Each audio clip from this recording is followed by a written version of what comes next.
Hello friends, नमस्कार। Online विद्याधन classes में आपका स्वागत है। आज हम बात करेंगे टीचिंग कॉम्पिटेंसीज़ के पार्ट टू में, जिसमें लगभग पाँच छः कॉम्पिटेंसीज़ के बारे में हम पिछले वीडियो में अपना डिस्कशन कर चुके थे। आज हम उन्हीं में से कुछ बची हुई टीचिंग कॉम्पिटेंसीज़ हैं, उनके बारे में डिस्कशन करेंगे और जानेंगे ये हमारे लिए, मतलब एज अ टीचर, छात्र अध्यापक के लिए क्यों उपयोगी होती हैं। क्योंकि जब छात्र अध्यापक की स्थिति में होता है कोई बालक, तो वहाँ पर टीचिंग कॉम्पिटेंसीज़ उसके अंदर विकसित करने का प्रयास किया जाता है। क्योंकि जब वह सिर्फ नॉलेज गेन करना या सर्टिफिकेट गेन करना उसे दक्ष नहीं बनाता, उसके अंदर कुछ कॉम्पिटेंसीज़ विकसित होनी चाहिए, उसके अंदर कुछ ऐसी योग्यताएं हों, दक्षताएं हों, जिसकी वजह से वो शिक्षक के पेशे में दक्ष बन सके, अपने प्रोफेशन को और टीचिंग के रूप में एक्सेप्ट कर सके। क्योंकि अगर वह ये चाहता है कि किसी और कॉम्पिटिटिव एग्ज़ाम की तैयारी करने के साथ टीचिंग में आ रहा है, तो ऐसी स्थिति में हम ये नहीं कह सकते कि वह जो है पूर्ण रूप से इस व्यवसाय के प्रति समर्पित है। जब तक किसी व्यवसाय के प्रति आप समर्पित नहीं होते, तब तक आप उसमें पारंगत नहीं हो सकते, उसमें दक्ष नहीं हो सकते। आप शिक्षक बनना चाहते हैं तो अपने अंदर एबिलिटीज़ को विकसित करना पड़ेगा, वो कॉम्पिटेंसीज़ को विकसित करना पड़ेगा जो इसके लिए आवश्यक होती हैं। सबसे पहले हम बात करते हैं शिक्षण अधिगम सामग्री निर्माण दक्षता। Competencies to develop teaching learning materials. जो टीचिंग लर्निंग मटेरियल होता है उसको भी डेवलप करने की आपके अंदर दक्षता होनी चाहिए, आपके अंदर योग्यता ये होनी चाहिए। क्योंकि आपके अंदर जो एबिलिटी है सर्टिफिकेट के थ्रू वो तो आपके पास है, लेकिन डिपेंड करता है कि शिक्षण में अगर छात्रों के लिए जो अधिगम कराना है आपको, तो ऐसी स्थिति में शिक्षण अधिगम जो सामग्री है वो किस तरीके से उसका निर्माण किया जाए, उसको किस तरीके से डेवलप किया जाए। अध्ययन अध्यापन परिस्थिति के अनुसार प्रभावकारी शिक्षण के लिए अनेकानेक शिक्षण अधिगम सामग्रियां की जो है आवश्यकता होती है। उन सामग्रियों को स्वयं तैयार करने की कला में अध्यापक को दक्ष और कुशल होना चाहिए। क्योंकि किसी का तैयार किया हुआ मटेरियल आप व्यवस्थित तरीके से नहीं पढ़ा सकते। आपको पता होता है कि कब आपको किस तरीके से पढ़ाना, तो ऐसी स्थिति में आपको ध्यान देना होता है कि जो भी आपका टीचिंग लर्निंग मटेरियल होता है वो आप खुद ही डेवलप करते हैं अपने अकॉर्डिंग।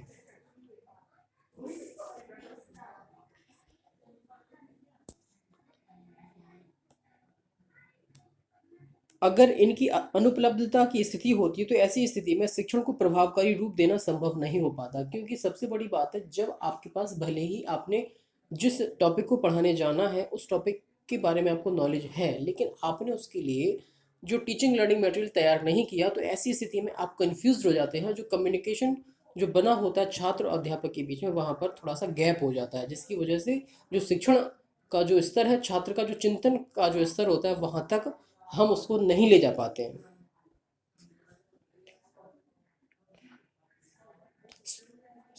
जो स्वाध्याय सामग्री की आवश्यकता कक्षा कक्ष अंतःक्रिया को बढ़ाने के लिए आवश्यक होती है।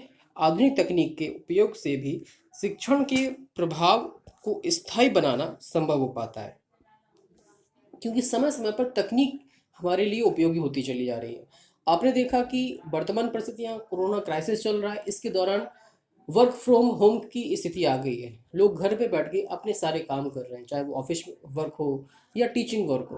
तो ऐसी स्थिति में टीचिंग के कई हमारे पास माध्यम होते हैं। हमारे पास एक खुद की वेबसाइट हो सकती है, हमारे पास खुद का एक ग्रुप हो सकता है, हमारे पास मान लीजिए जूम क्लाउड जो मीटिंग ऐप है, वहाँ से भी हम उसका प्रयोग कर सकते हैं। लेकिन वर्तमान परिस्थितियाँ और उसकी सिक्योरिटी के ऊपर डिपेंड करता है कि हम किस तरीके से अपना ये सारा काम कर रहे हैं। तकनीक का ज्ञान होना हमारे लिए ज़रूरी होता है। साथ ही साथ हमें ये भी ध्यान देना होता है कि शिक्षण कक्षा कक्ष के दौरान अगर हम शिक्षण कर रहे हैं, तो वहाँ पर किन किन तकनीकों का प्रयोग अपने टॉपिक को क्लियर करने के लिए हम कर सकते हैं। इसीलिए हमें तकनीक का ज्ञान भी होना आवश्यक हो जाता है। समृद्धि साधक सामग्रियां, सुधारात्मक शिक्षणोपयोगी उपकरण आदि के बारे में भी जानकारी का होना आवश्यक माना जाता है, जिससे कि अध्यापन काल में आवश्यकता अनुसार उनके प्रयोग को सुनिश्चित कर पाना अध्यापक के लिए संभव हो सके। क्योंकि सबसे बड़ी बात है कि आपने जो पढ़ाया, आप जो पढ़ाने जा रहे हैं, वहाँ पर अगर तकनीक का आप प्रयोग करते हैं, तो साथ ही साथ आपका जो शिक्षण है वो प्रभावशाली हो जाता है, और साथ ही साथ जो आप जिस तरीके से उसे बताना चाह रहे थे उसे भी बता पाते हैं। इसलिए ध्यान देना चाहिए कि शिक्षण जो छात्र अध्यापक है उसको उसके अंदर ये दक्षता भी विकसित करनी करनी चाहिए, और उसको करने के अंदर उसका जो प्रयास करना चाहिए कि उसके अंदर टीचिंग लर्निंग जो मटेरियल है उसको डेवलप करने की दक्षता उसके अंदर विकसित हो सके। इसके बाद हम बात करते हैं मूल्यांकन की दक्षता की, इवैल्यूएशन बेस्ड कॉम्पिटेंसीज की। तो मूल्यांकन को शिक्षण का एक अविभाज्य अंग माना जाता है। अतः मूल्यांकन की दक्षता के अभाव में कोई भी अध्यापक दक्षता के स्तर को प्राप्त नहीं कर सकता। इवैल्यूएशन के बगैर कोई भी शिक्षण पूर्ण नहीं हो सकता। आपने उसे पढ़ा दिया किसी छात्र को, लेकिन उसने सीखा कितना, ये इंपॉर्टेंट हो जाता है। ये कब कर पाओगे, जब मूल्यांकन करने के जो तरीके हैं, विभिन्न तरीके हैं, उनके बारे में आपको ज्ञान हो, उनके बारे में आप दक्ष हो। सुधारात्मक संदर्भित मूल्यांकन उपागम को वर्तमान मापन केंद्रित उपागम के स्थान पर प्रयोग किए जाने की आवश्यकता है। सुधारात्मक संदर्भित मापन जो मूल्यांकन होता है, उसका उद्देश्य होता है कि हम समय समय पे जो गलतियां हैं उसके बारे में पता चलता रहता है, जिससे कि उसमें जो छात्र है, जो उसने परफॉर्मेंस दी अपने एग्जाम में, उसमें सुधार किया जा सके। वर्तमान परीक्षा प्रणाली अधिगम प्रतिफल में न्यूनता और मानसिक भय को प्रश्रय देती है, जबकि मूल्यांकन के उद्देश्य अधिगम में दक्षता की सीमा को स्पष्ट करना और दक्षता को प्रोत्साहित करना होता है।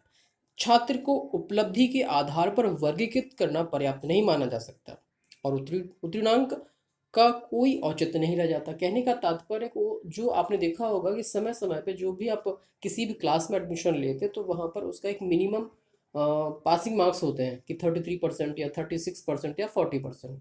तो ऐसी स्थिति में अगर कोई बच्चा 36 से लेकर 40 के बीच में आ जाता है, या 36% जो उसका मिनिमम क्राइटेरिया रखा है उसको पास कर लेता है, तो इस ऐसी स्थिति में ये संभव नहीं हो पाता, या ये फिर आप नहीं कह सकते कि वो योग्य नहीं है। तो बहुत सारी बातों का हमें ध्यान रखना होता है कि मिनिमम लेवल पे लाके उसकी किस स्थिति को हम चेक कर रहे हैं, कि उसको मैं सुधारात्मक स्थिति में अगर हम लाना चाहते हैं तो उसको बहुत सारी चीज़ों का ध्यान रखना होगा। और इसको मैं ध्यान देना होगा कि अगर हम समय समय पे सुधारात्मक मूल्यांकन का प्रयोग करें तो उसकी स्थिति को सुधारा जा सकता है। उत्तीर्णांक का कोई औचित्य नहीं रह जाता, जो मात्र उतने ही प्रतिशत ज्ञानोपलब्धि को दिखाता है और सफलता सीमा के अंदर छात्र को स्थापित कर देता है। क्योंकि मान लीजिए 33% उसका मार्क्स आ गया, अब क्या होगा, वो पासिंग मार्क्स जब वो ले आया तो वो पास हो जाता है। अब ऐसी स्थिति में वह जो है ना घर का रहता है ना घाट का रह जाता है। अगर हायर एजुकेशन में जाना चाहता है, अगर वास्तविकता में वो अध्ययन करना चाहता है तो, क्योंकि सिर्फ सर्टिफिकेट गेन करने के लिए या फिर फॉर्मेलिटीज़ के लिए स्टडी कर रहा है, तब ऐसी स्थिति में कोई भी उसको अच्छा नागरिक नहीं बना सकता, या उस विषय में विशेषज्ञ नहीं बना सकता। नागरिक की तो बात ऐसी है कि जरूरी नहीं कि सभी शिक्षित हों और वही अच्छे नागरिक हों। बहुत से लोग अनपढ़ रहने के बावजूद भी बहुत अच्छा बिजनेस कर लेते हैं, बहुत अच्छी कृषि कर लेते हैं, बहुत अच्छे बिजनेसमैन बन जाते हैं, दुकानदार बन जाते हैं। तो वो बात अलग है। पर यहाँ पर हम बात करें मूल्यांकन से संबंधित, तो मूल्यांकन के क्षेत्र में जो मैंने बात कही उसका ध्यान देना आपके लिए जरूरी हो जाता है। इसके बाद हम बात करेंगे प्रबंधन संबंधी दक्षता, मैनेजमेंट कॉम्पिटेंसीज के बारे में। उत्तम और प्रभावशाली शिक्षण के लिए शिक्षक को कक्षा अनुशासन और प्रबंधन कौशलों में कुशलता की महती आवश्यकता होती है। क्योंकि अगर आपने क्लास के दौरान शिक्षक ने कक्षा में अनुशासन रखना नहीं सिखा पाया और उसके अंदर प्रबंधन कौशल नहीं है, तो उसका जो शिक्षण कभी भी उत्तम नहीं माना जाएगा। क्लास के दौरान उसकी कक्षा अनुशासित होनी चाहिए। उसके बच्चे ज़रूरी नहीं है कि छड़ी से ही डरें, उसकी बात से भी वो उसकी उसकी बात को माने, समझें। आपकी क्लास में पहुंचने के बाद, आपकी क्लास के में जैसे ही पहुंचते तो बच्चे सिंसियर होकर शांति से बैठ जाएं, डरा धमका के नहीं, आपके ज्ञान को सुनने के लिए। और साथ ही साथ ध्यान देना होगा कि मैनेजमेंट इम्पोर्टेंट है, चाहे वो टाइम मैनेजमेंट हो या प्रशासन कौशल से संबंधित बात आती हो। यहाँ पे विभिन्न शैक्षिक और पाठ्यक्रमेतर कार्यक्रमों के आयोजन में भी उन्हें प्रबंधन कौशलों को प्रयुक्त करने की आवश्यकता होती है। आपने देखा होगा कि पाठ्यक्रम के अतिरिक्त कुछ को करिकुलर एक्टिविटीज़ होती हैं, पाठ्यक्रमेतर जिसे हम कह सकते हैं। तो वहाँ पर उनको कुछ टास्क दिए जाते हैं कि उन टास्क को पूरा करने के लिए, जिससे कि वो जो है प्रबंधन कौशल को समझ सकें, वो अपनी लाइफ मैनेजमेंट को समझ सकें कि टाइम को किस तरीके से मैनेज करना चाहिए, अपने समय का सदुपयोग कैसे करना चाहिए। ये सारी बातें हमें प्रबंधन दक्षता कौशल के अंतर्गत सम्मिलित की जाती हैं, इनको समझना चाहिए। सामूहिक शिक्षण के साथ ही अध्यापक को मार्गदर्शन भी सक्षम होना पड़ता है, जो प्रबंधन से प्रायः संबंधित होता है। इस हेतु सामूहिक मानसिकता, समूहगत विज्ञान, व्यक्तिक प्रवृत्ति, अभिवृत्ति, रुचि, महत्वाकांक्षाओं के बारे में शिक्षक को विशेष परिचय प्राप्त होना जरूरी माना जाता है। तो ये सारी बातें अगर हम इनको फॉलो करते हैं तो ऐसी स्थिति में हम जो है मैनेजमेंट कॉम्पिटेंसीज को समझ पाते हैं। एक कुशल प्रबंधन करने वाला अध्यापक किसी भी स्तर की कक्षा को पढ़ने, किसी भी कक्षा में अगर वो पढ़ते हैं बालक, तो उनको जो है सामूहिक क्रियाकलाप में संलग्न कर पाता है, उनको प्रेरित कर पाता है और साथ ही साथ उनके सामाजिक जो बोध, जो दायित्व बोध होते हैं, उनको भी उनके बारे में अवगत करा पाता है। आपने देखा होगा समय समय पर रैली निकाली जाती है, बच्चे जाते हैं। इस समय एनसीसी एनएसएस को कोरोना क्राइसिस के दौरान उनको उसमें जोड़ दिया गया है, जिससे कि वो समझ सकें उनका क्या दायित्व है समाज के प्रति। तो ये सारी चीज़ें प्रबंधन जो कौशल है या कॉम्पिटेंसीज है, इसमें उसको सिखाया जाता है। जबकि इसकी विपरीत स्थिति में अध्यापक का कार्य मात्र कक्षाध्यापन तक ही सीमित होकर रह जाता है। आज तक आधुनिक युग में जब अध्यापन के साथ ही दायित्व और कार्यक्षेत्र सीमा में निरंतर वृद्धि का सामना करने के लिए एक शिक्षक को जो सदैव तत्पर रहना होता है, और साथ ही साथ उसको बहुत सारी बातों का ध्यान रखना होता है कि मैनेजमेंट उसे किस तरीके से करना सिखाना है अपने छात्र अध्यापकों को। क्योंकि वहाँ पर हमें बहुत सारी बातों को ध्यान रखना होता है, क्योंकि वो जो है शिक्षण को एक व्यवसाय के तौर पे चुन रहा है। टीचिंग एज अ प्रोफेशन की बात हम कर रहे हैं यहाँ पे, क्योंकि व्यवसाय बहुत होते हैं।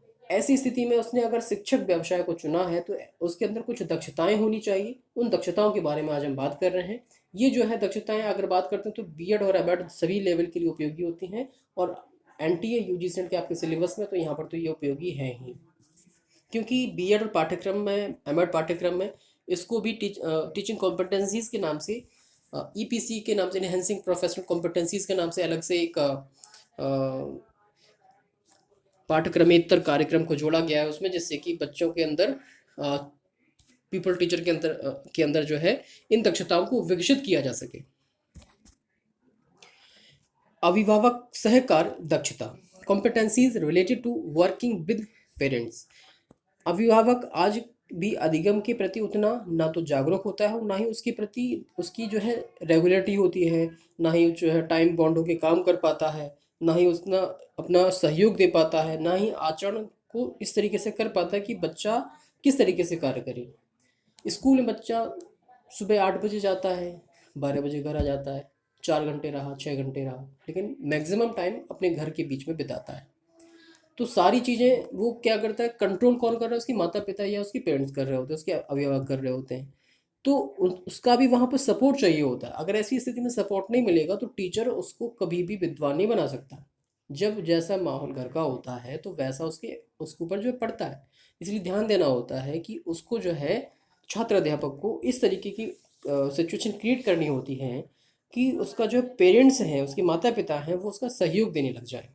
क्योंकि अगर हम उसके स्तर को उठाना चाहते हैं, उसको उसका स्तरोन्नयन करना चाहते हैं, तो वहाँ पर हमें अभिभावक सहकार्य दक्षता रखनी होती है, और जो पेरेंट्स हैं उनसे सहयोग की अपेक्षा करते हुए उनसे सहयोग मांगना चाहिए, मांगना पड़ता है। क्योंकि आपने देखा होगा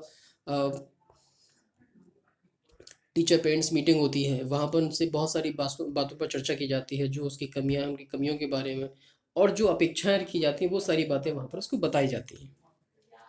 अब हम बात करते हैं समुदाय एवं संगठन सहकार्य दक्षता, competencies related to working with community and other agencies.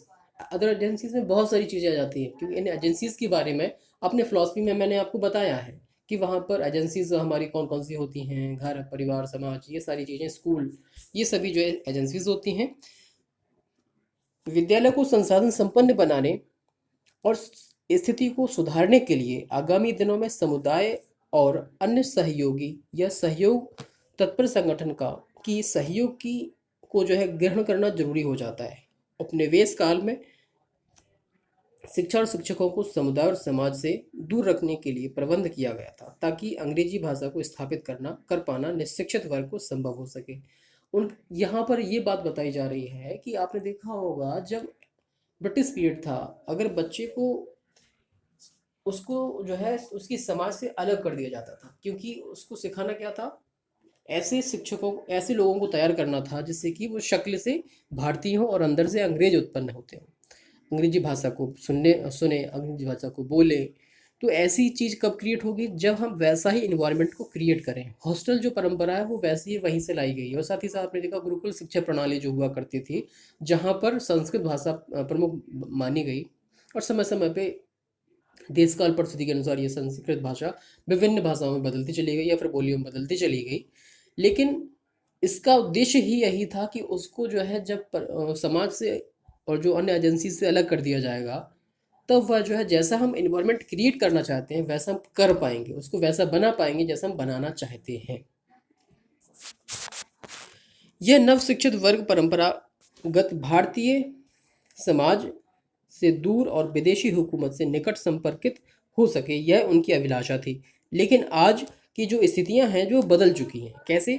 आज शिक्षा सामाजिक आवश्यकता और आकांक्षाओं की पूर्ति को का एक माध्यम बन गया है। यदि समाज और शिक्षा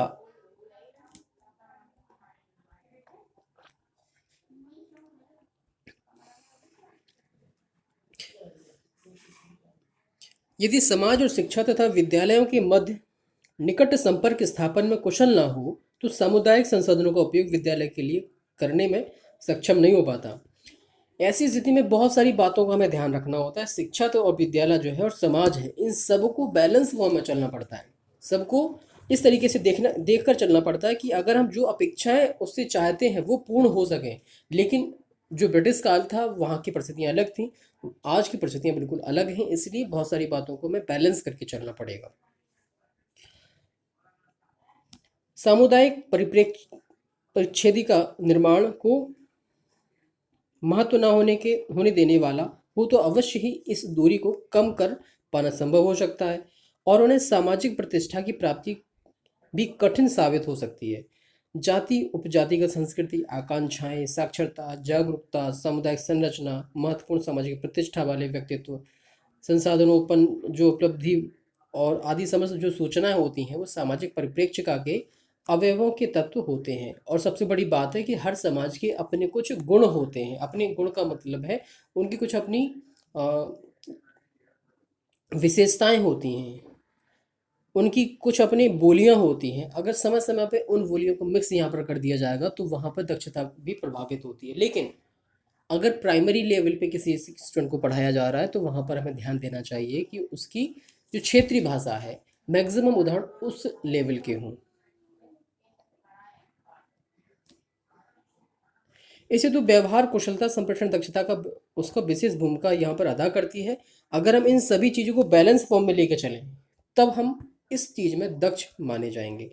तो ये था आज इस टीचिंग कॉम्पिटेंसीज़ के कुछ बचे हुए पार्ट, लगभग 5 कॉम्पिटेंसीज़ के बारे में यहाँ पर हमने चर्चा की। तो आशा है कि ये जो वीडियो है आपके लिए उपयोगी सिद्ध होगा। मिलते हैं नए वीडियो में, तब तक के लिए नमस्कार।